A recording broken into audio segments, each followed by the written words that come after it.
ಇನ್ನು by election ಅಖಾಡ ರಂಗೇರ್ತಾ ಇದೆ. ಯಾಕೆ ಜಮೀರ್ ಅಹಮದ್ ಖಾನ್ ಬಂದಿಲ್ಲ ಅನ್ನುವಂಥ ಪ್ರಶ್ನೆ ಇದ್ದಿತ್ತು. ಅವರು ಕೇರಳದಲ್ಲಿ ಬ್ಯುಸಿ ಇದ್ದರು. ಈಗ ಮುಖ್ಯಮಂತ್ರಿಗಳೇ ಕರೆದಿದ್ದಾರೆ, ನಾನು ಬರ್ತೀನಿ ಅಂತ ಹೇಳಿದರು. ಅದರ ಪ್ರಕಾರ ಇವತ್ತು ದಾವಣಗೆರೆಗೆ ಬಂದರು. ಆದರೆ ಬಂದು ಜಮೀರ್ ಅಹಮದ್ ಖಾನ್ ಮಾಡಿದ್ದೇನು?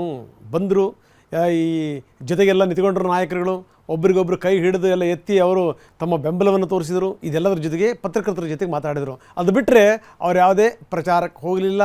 ಅಲ್ಲಿಂದ ಸೀದಾ ಅವರು ಉತ್ತರ ಕರ್ನಾಟಕದ ಕಡೆಗೆ ಹೊರಟೇ ಹೋದರು. ಹಾಗಾದರೆ ಏನು ನಡೀತಾ ಇದೆ ಎರಡೂ ಕ್ಷೇತ್ರಗಳಲ್ಲಿ? ಬನ್ನಿ ನೋಡ.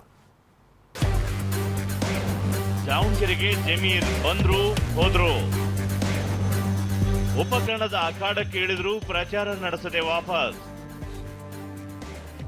ರಾಜ್ಯದ ಎರಡು ಕ್ಷೇತ್ರಗಳಿಗೆ ಉಪಚುನಾವಣೆ ನಡೆಯುತ್ತಿದ್ದು ಏಪ್ರಿಲ್ 9ರಂದು ಮತದಾನ ನಡೆಯಲಿದೆ.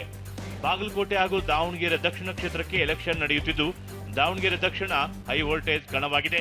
ಇಲ್ಲಿ ಮುಸ್ಲಿಂ ಅಭ್ಯರ್ಥಿಗೆ ಟಿಕೆಟ್ ಕೊಟ್ಟಿಲ್ಲ ಅನ್ನೋ ಕಾರಣಕ್ಕೆ ಮುನಿಸಿಕೊಂಡ ಸಚಿವ ಜಮೀರ್ ಪ್ರಚಾರದಿಂದ ದೂರ ಉಳಿದಿದ್ದಾರೆ ಎನ್ನಲಾಗಿತ್ತು.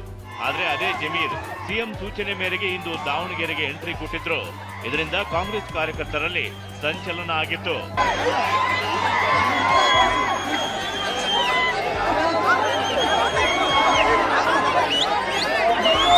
ಹೀಗೆ ಎಂಟ್ರಿ ಕೊಟ್ಟಿದ್ದ ಜಮೀರ್ ನೇರ ಸಚಿವ SS ಮಲ್ಲಿಕಾರ್ಜುನ್ ಮನೆಗೆ ತೆರಳಿದ್ರು.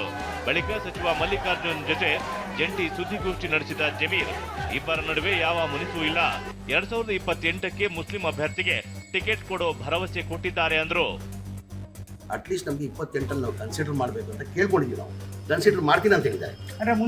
ಇನ್ ಪ್ರೆಸೆಂಟ್ ಆಫ್ ಮಲ್ಲಿಕಾರ್ಜುನ ಮುಂದೆ ಆಯ್ತು ನೋಡುವ 28ಕ್ಕೆ ನೋಡುವ ಅಂತ ಹೇಳಿದ್ದಾರೆ. ಕನ್ಸಿಡರ್ ಮಾಡ್ತೀನಿ ಅಂತ ಹೇಳಿದ್ದಾರೆ 28ಕ್ಕೆ. 28ಕ್ಕೆ ಒಂದು ಆಶಾಭಾವನೆ ಇದೆ ನಿಮ್ಮ ಸಮುದಾಯ ಸಿಗತ್ತೆ. ನಾನು ಹೇಳಿಲ್ಲ, ನಮ್ಮ ಪಕ್ಷ ಇನ್ಕ್ಲೂಡಿಂಗ್ ಚಾಮರಾಜಪೇಟೆ ಹೈಕಮಾಂಡ್ ಯಾರು ಹೇಳ್ಬೋದು ಅಷ್ಟೇ ಕೇಳಿದ್ದೀವಿ ನಾವು. ಸಚಿವ ಮಲ್ಲಿಕಾರ್ಜುನ್ ಕೂಡ ಯಾವುದೋ ವಿಷಯಗಳಿಗೆ ಏನೋ ಆಗಿರಬಹುದು, ನಾವಿಬ್ಬರು ದೋಸ್ತಗಳು ಅಂದ್ರು. ಏನೋ ಒಂದು ಸಣ್ಣ ವಿಷಯಗಳಿಗಳು ಆಗಿರ್ಬೋದು, ಆದ್ರೆ ಎಲ್ಲ ಸರಿ ಹೋಗೈತಿ. ಯಾವುದು ಏನು ವೈಯಕ್ತಿಕವಾಗಿ ಯಾವುದೂ ಇಲ್ಲ. ಜಮೀರು ನಾವು ಸ್ನೇಹಿತರು, ಸ್ನೇಹಿತರಾಗೆ ಇರ್ತೀವಿ. TV9 ಜೊತೆ ಎಕ್ಸ್ಕ್ಲೂಸಿವ್ ಆಗಿ ಮಾತನಾಡಿದ ಸಚಿವ ಜಮೀರ್ ಟಿಕೆಟ್ ಪಡೆಯೋಕೆ ಲಾಬಿ ಮಾಡಿಲ್ಲ ಅಂತಾನೆ 2023ರಲ್ಲಿ ಶಾಮನೂರು ಶಿವಶಂಕರಪ್ಪ ಕೊಟ್ಟ ಮಾತನ್ನೇ ಉಲ್ಲೇಖಿಸಿದ್ರು. ನಮ್ಮ ಸಮಾಜದವರು ಹಿರಿಯವರಾದಂಥ ಶಾಮನೂರು ಶಿವಶಂಕರಪ್ಪ ಅವರು ಇರುವಾಗ 2020 ಚುನಾವಣೆಯಲ್ಲಿ ಅಲ್ಪಸಂಖ್ಯಾತರು ಏನಾದರೂ ಪ್ರಚಾರಕ್ಕೆ ಹೋಗುವಾಗ ಅವರೆಲ್ಲ ಕಡೆ ಏನಂತ ಇದ್ರು, ಕೊನೆ ಚುನಾವಣೆ ಅದಾದಮೇಲೆ ನಾನು ಅಲ್ಪಸಂಖ್ಯಾತರು ಟಿಕೆಟ್ ಕೊಟ್ಟು ನಾನೇ ಗೆಲ್ಸ್ಕೊಂಡು ಬರ್ತೀನಿ ಅಂತ ಮಾತನ್ನು ಕೊಟ್ಟಿದ್ರು. ನಮ್ಮ ಸಮಾಜ ಬಂದು ನಂತವ್ರು ಕೇಳಿದ್ರು, ಸರ್ ಈ ಥರ ಅಜ್ಜ ಅವ್ರು ಮಾತು ಕೊಟ್ಟಿದ್ರು, ಅವರು ಈ ಮಧ್ಯದಲ್ಲಿ ಇಲ್ಲ ಅವರು, ಹಾಗಾಗಿ ನಮಗೆ ಅಲ್ಪಸಂಖ್ಯಾತರಿಗೆ ಟಿಕೆಟ್ ಕೊಡಿಸ್ಲೇಬೇಕಂತ ಕೇಳಿದ್ರು. ನಾವು ಬೇಡಿಕೆಯನ್ನು ಇಟ್ಟಿದ್ವಿ. ನಾನು ಮುಂಚೆನೇ ಹೇಳಿದ್ದೆ, ಭಾಳ ಸತಿ ಹೇಳಿದ್ದೀನಿ ನಾನು, ನಮ್ಮ ಪಕ್ಷ ಹೈಕಮಾಂಡ್ ಪಕ್ಷ, ಕೇಳೋದಷ್ಟೇ ನಾವು. ಹೀಗೆ ಸುದ್ದಿಗೋಷ್ಠಿ ನಡೆಸಿದ ಸಚಿವ ಜಮೀರ್ ಮಲ್ಲಿಕಾರ್ಜುನ್ ನಿವಾಸದಲ್ಲೇ ಊಟ ಮಾಡಿ ಮನೆ ಹಿಂಬಾಗಿಲಿನಿಂದಲೇ ವಾಪಸ್ ಆದ್ರು. ಮುಸ್ಲಿಂ ಏರಿಯಾಗಳಲ್ಲಿ ಪ್ರಚಾರ ಮಾಡದೆ ದಿಢೀರ್ ವಾಪಸ್ ಆಗಿರೋದು ಚರ್ಚೆಗೆ ಕಾರಣವಾಗಿದೆ.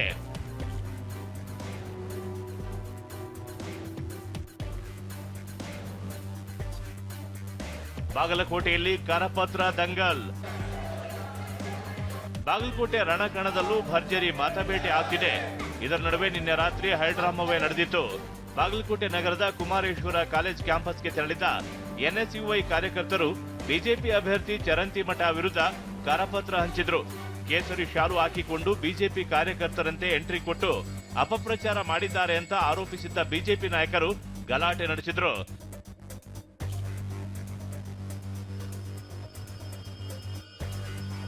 ಈ ಸಂಬಂಧ 7 ಜನರನ್ನ ಪೊಲೀಸರು ವಶಕ್ಕೆ ಪಡೆದಿದ್ದಾರೆ. ಇನ್ನು ಇವತ್ತು ಇಬ್ಬರು ಪೊಲೀಸ್ ಅಧಿಕಾರಿಗಳನ್ನ ವರ್ಗಾವಣೆ ಮಾಡಿ ಆದೇಶ ಹೊರಡಿಸಲಾಗಿದೆ.